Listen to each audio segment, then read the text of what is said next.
Tonight, on Bay Area Psychology, we turn our attention to single-parent families.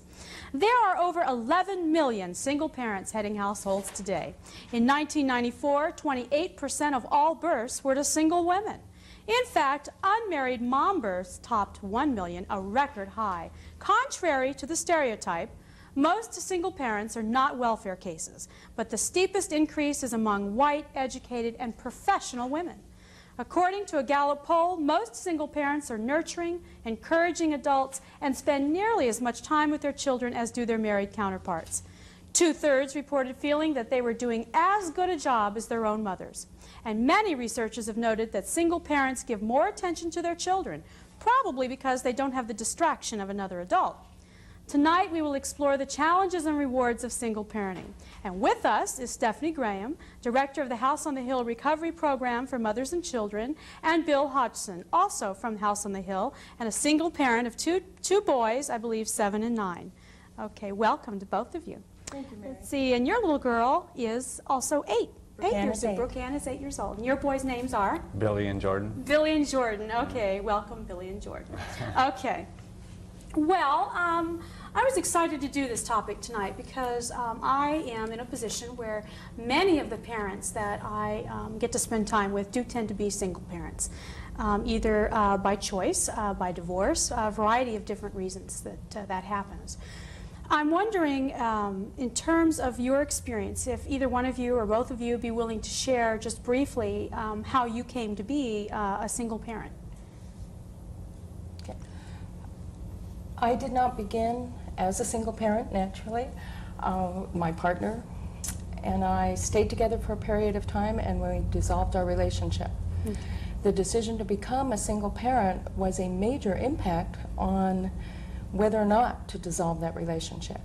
And when I could no longer tolerate the relationship, I then had to begin planning on how to care for my daughter. Okay, so in a few minutes when we look at questions to consider, some of those will seem very familiar to you. Very familiar. Okay. How about you, Bill?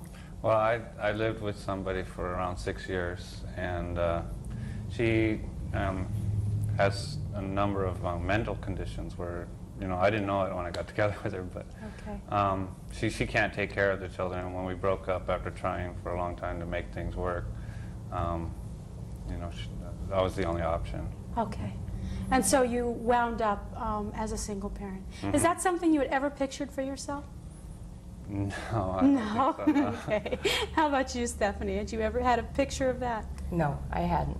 Okay. I grew up with the envision that you grow up, get married, have 2.4 children, be happy with the white picket fence. Okay.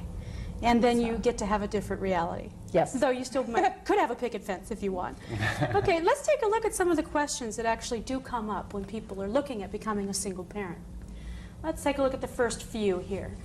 Have you decided on how you will explain your family situation to your child? Have you decided what the role of the other parent will be? Have you budgeted for all aspects of childbearing and child care? Or have you thought about what you will tell family and friends, and are you prepared for any negative remarks? Let's start with the first 4 there, and I have those in front of me. In terms of explaining to your children how you about why you're a single parent household, I mean, I'm sure that's a conversation you have had at some point with your children, given their ages.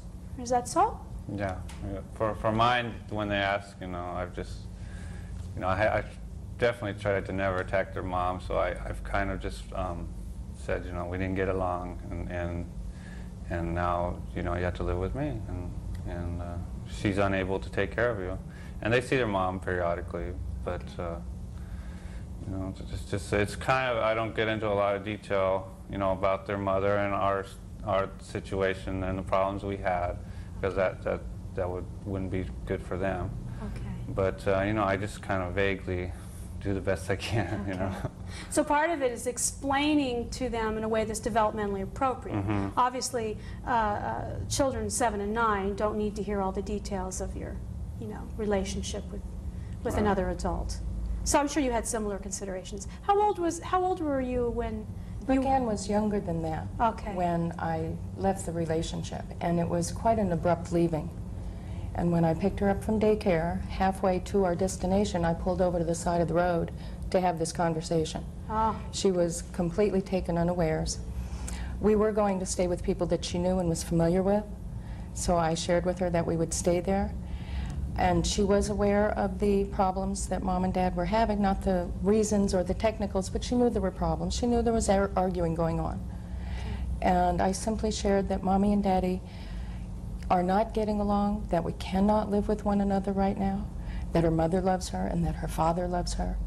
And I expressed just an overabundance of love that her father feels for her, and she has come to experience that to be true. okay. You know, and I've done a lot to nurture their relationship.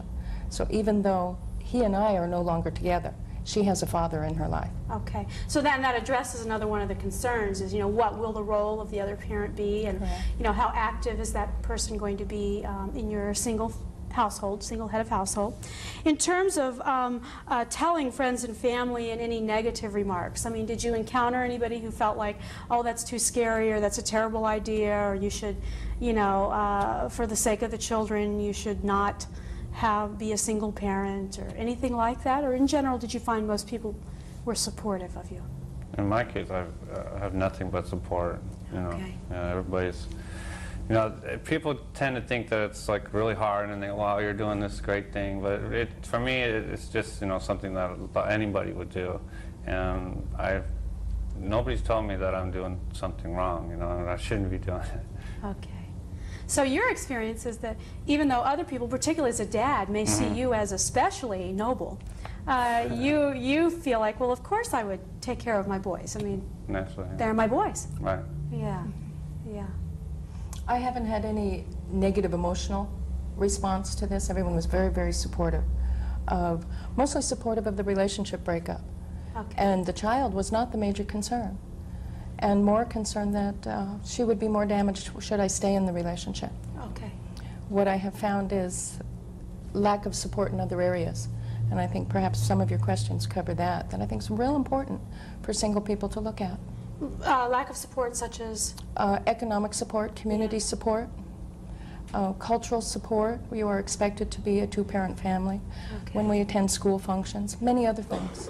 Okay. So you find that in the school system there's an expectation that, like on open house night, there'll be two parents. Pretty much. Which is interesting when you look at in Silicon Valley, or you look at California. You know, I mean, we're looking at least a 50% divorce rate. So it's interesting to me. I mean, it would seem that it would almost be the norm that you'd have different combinations of families rather than the sort of mythical 4-point, you know, or 2-point, whatever it is. I think people accept it once it's explained to them, but they enter into the relationship with you assuming that there is a father and that father is still a husband. Okay. Okay. And so then you experience maybe having people ask you direct questions, like, you know, where, I mean, do you find that people feel free to ask you intrusive questions? Like, where is Brooke Ann's father? Or, you know, where are the boys' mother? I mean, I don't know. That's been my experience. Generally, they do.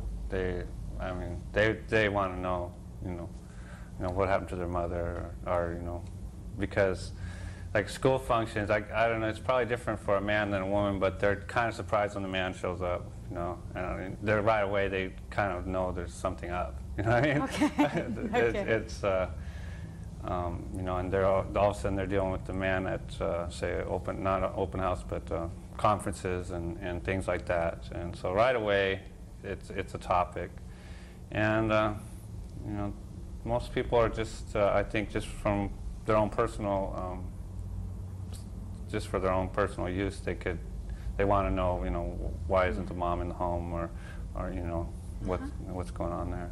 So do you find that once people sort of adjust to you being the parent, that they just then sort of move on and it's no longer an issue? Or do you think there might be an expectation, a role expectation of you that might be different than maybe Stephanie? Well, I don't know if it's different than Stephanie, but for me, when there's problems, a lot of times the single parent thing comes up, you know. Well, you know, maybe it's because they don't have a mother, you know, they're so aggressive, or, you know, or whatever kind of problem. My children, as a rule, aren't aggressive. I'm not saying that, but if there's a problem, a lot of times, even I do it. I look at that, you know. Okay. And so you find yourself saying, well, maybe it's because I'm a single parent. Right, and of course, it's going to be a little harder. We have another set of questions that I think do address that. Let's take a look at our next graphic. Other things to consider are, have you resolved any issues about your men and women relationships? Are you having this child because you are lonely and need something to fill the void? Do you think that having the child will preserve the bond between you and your partner? Those three questions really have to do with, I think, relationship issues in general, because once you become a single parent, depending on how active the other parent might be, you may wind up finding yourself in a position of explaining roles to opposite genders. I mean, I guess if you had two daughters, for example, it would really call on you to look at your feelings about women, because you're going to be dealing with little women in your house, just like if you'd had a son. So I guess part of that comes up with, gee, how do I talk about the other gender with my kids if I have some strong feelings about them myself? I mean, right after the relationship, you had to leave so abruptly. I mean, did you find a temptation to want to talk about men? I think I did a very positive job, and I learned to bite my tongue as often as I did not. And frankly, Mary, I would take refuge in the bathroom, because that's one place where I could lock the door, and rather than have my temper tantrum where she could overhear it. Okay. Or I would take telephone calls. There was a lot of conversation between he and I, and not all of it pleasant. Okay. I would make sure that she could not overhear those, Okay. and keep her protected from that. And that's the best that I could do. Okay. That's the best any of us can do, Yeah. really. I mean, the reality is that as parents, I would guess, your humanness is going to be leaking out anyway, as it should, which is both the good and the bad, would be my guess. Now, this also idea of having a baby to fill a void. Do you think in some ways it made it easier to leave your relationships that you had children, in the sense that you were leaving with another person, or do you think it might have made it more difficult? I think my relationship would have ended much sooner had I not had a child. Okay. I had economic concerns. Survival in this particular valley was very important, and being able to provide her needs was important to me. And until I was in a position where I could do that for her, I remained in the relationship longer than it should have lasted. Okay. We need to take a quick 30-second break. When we return, we will learn more about the realities of single parenting. Stay tuned.